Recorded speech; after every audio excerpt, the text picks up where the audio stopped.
Hello friends, कैसे हो आप सभी। तो आज की इस वीडियो में हम डिस्कस करने वाले हैं फिजिकल फीचर ऑफ इंडिया के बारे में। ठीक है, फिजिकल फीचर ऑफ इंडिया के बारे में।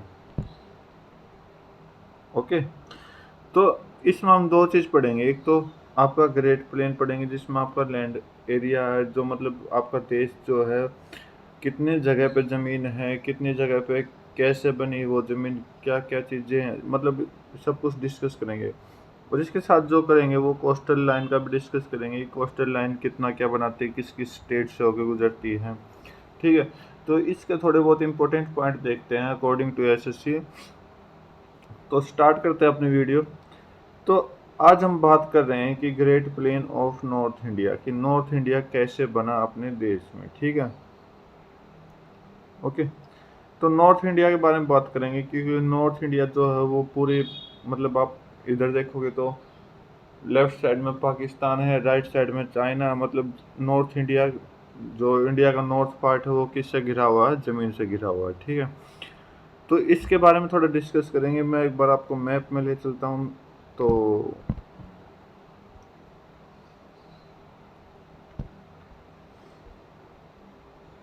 देखो, तो यहाँ इस पॉइंट से आप देखोगे कि इससे नीचे ये आपका पानी है, और इसके ऊपर आपका क्या है, पाकिस्तान का एरिया। ठीक है, और इधर आपका क्या है, चाइना का एरिया है।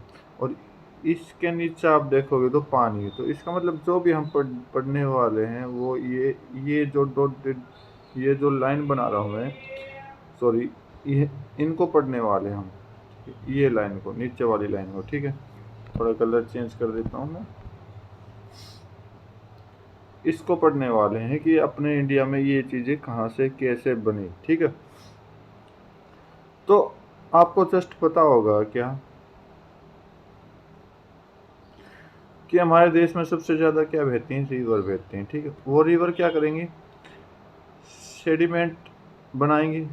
मतलब सेडिमेंट मतलब मिट्टी लेके आएंगे। मिट्टी कैसे लेके आएंगी, चट्टानों से टूट टूट कर। जैसे मैं आपको बता देता हूँ एक बार समझाने के लिए। मान लीजिए कोई माउंटेन बना रहा हूँ मैं अभी, माउंटेन। ठीक है, इसके साथ में क्या आ गई, हिल्स आ गई। ओके, तो क्या होगी, यहाँ से आपकी जो होगी वो नदी फ्लो करेगी, नदी आएगी। क्यों, ये यहाँ पर सबसे ज़्यादा बर्फ़ जमती है, और बर्फ़ का पिघलने से नदी बनती है। तो नदी बनने से क्या आएगी, ये हिल्स पर आएगी। तो मतलब कुछ पत्थर, कंकर पत्थर माउंटेन से लेके आएगी, कुछ हिल से लेके आएगी। ठीक है, फिर हिल से जाते जाते ये कहाँ जाएगी, हिल से जाते जाते ये आपके प्लेट्यू पर आ गई। ठीक है, प्लेट्यू से कहाँ चली जाएगी, इनको भी कट कर, मतलब ये सभी क्या होते हैं, कटते रहते हैं, पानी के साथ साथ कटते रहते हैं।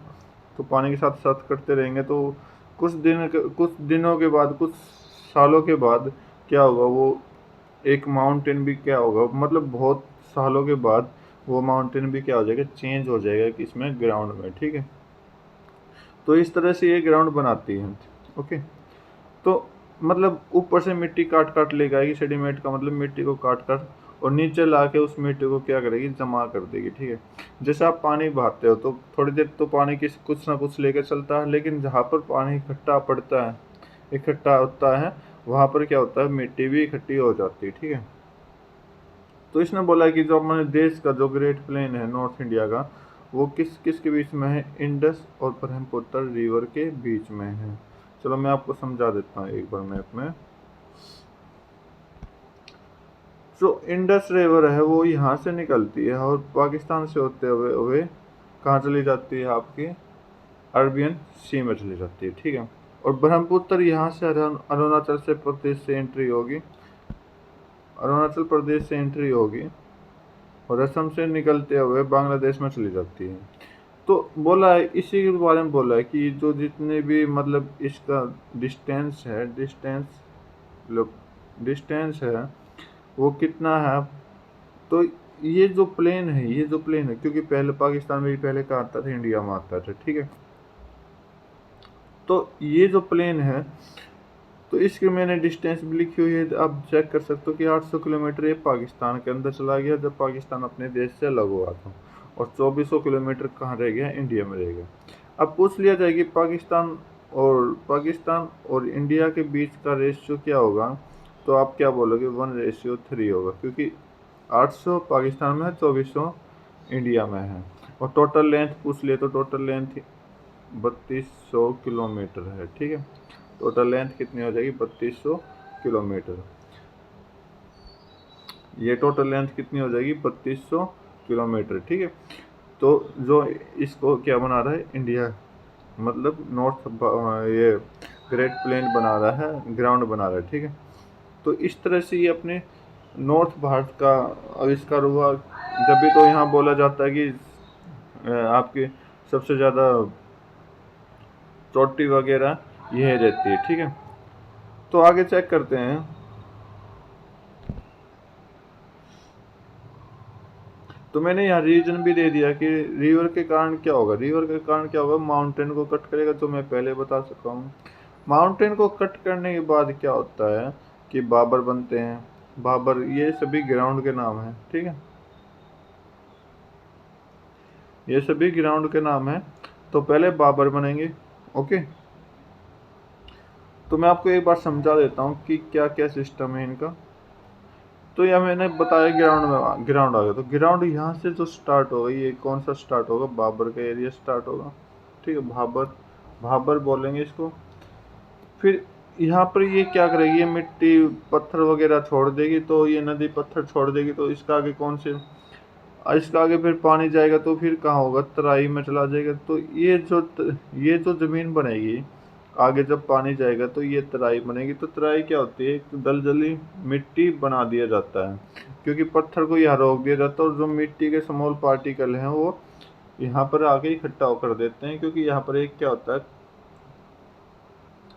पानी गिरने से खड्डा बन जाता है। तो खड्डे में क्या होगा, वो मिट्टी इकट्ठी हो जाएगी, और वहाँ पर क्या हो जाएगा, दलदली इलाका हो जाएगा, ठीक है। तो मैं समझाऊंगा उसको भी, आपको टेंशन मत लो। फिर आपका क्या आ जाएगा,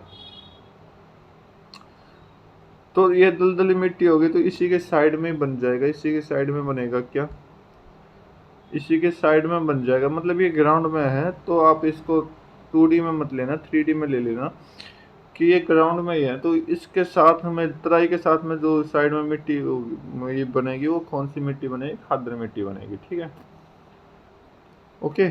क्योंकि यहाँ से तो पानी साफ होकर निकल गया, और इसके साथ जो बाद में मिट्टी बनेगी खादर के बाद, ये कौन सी मिट्टी बनेगी, बांगर मिट्टी बनेगी, ठीक है। तो इस तरह से मिट्टी बनती है। तो मैं आपको एग्रीकल्चर के लिए बता देता हूँ। तो इस पर एग्रीकल्चर नहीं होगी, ठीक है। इस पर एग्रीकल्चर होगी, वो कौन सी होगी, राइस की होगी, ठीक है। खादर, खादर फर्टाइल होगा, तो खादर को एग्रीकल्चर के लिए यूज कर सकते हैं हम। और इसमें क्या होगा, कम यूज होगी, मतलब यूज होगी लेकिन कम यूज होगी बांगर में, ठीक है, ओके। तो आज सिर्फ इतना ही पढ़ेंगे अपने मिट्टी के बारे में, थोड़ी बहुत जो आपके लिए मेन इम्पोर्टेंट है। तो पहला मिट्टी कौन सी, बाबर मिट्टी है, जो कि क्या लेकर आएगी, नदियों से स्टोन और पेबल्स लेकर आएगी। स्टोन और पेबल मतलब पत्थर, और छोटे छोटे बिल्कुल बारीकी पत्थर लेकर आएंगी। वहाँ पर क्या कर देंगे, पत्थर जमा कर देंगे, तो पत्थर जमा हो जाएगा, तो एग्रीकल्चर क्या होगा, नहीं होगा वहाँ पर, एग्रीकल्चर क्या नहीं होगा, सॉरी, क्या नहीं होगा आपका, एग्रीकल्चर वहाँ पर यूज नहीं होने वाला है, ठीक है। तो इस चीज़ का ध्यान रखना। फिर आपका आ जाता है तराई। तो तराई में क्या होगा, मैंने आपको बताया था, तराई क्या करता है कि एक जगह खड्डा होता है, और वहाँ पर क्या होती है, पानी आके इकट्ठा हो जाता है, और पानी के साथ साथ मिट्टी, सॉइल के पार्टिकल भी क्या हो जाते हैं, इकट्ठे हो जाते हैं। तो सॉइल के पार्टिकल इकट्ठे होंगे, तो क्या होगा, वहाँ पर दलदली मिट्टी स्टार्ट हो जाएगी, तो मर्सी मिट्टी वहाँ पर स्टार्ट हो जाएगी। चावल आप उगा सकते हो, क्योंकि चावल के लिए दलदली मिट्टी बहुत इंपॉर्टेंट होती है। हाँ, आपसे पूछ लिया जाता है कि बीमारी कौन सी जगह होती है, तो आप तराई मिट्टी में आप कह सकते हो।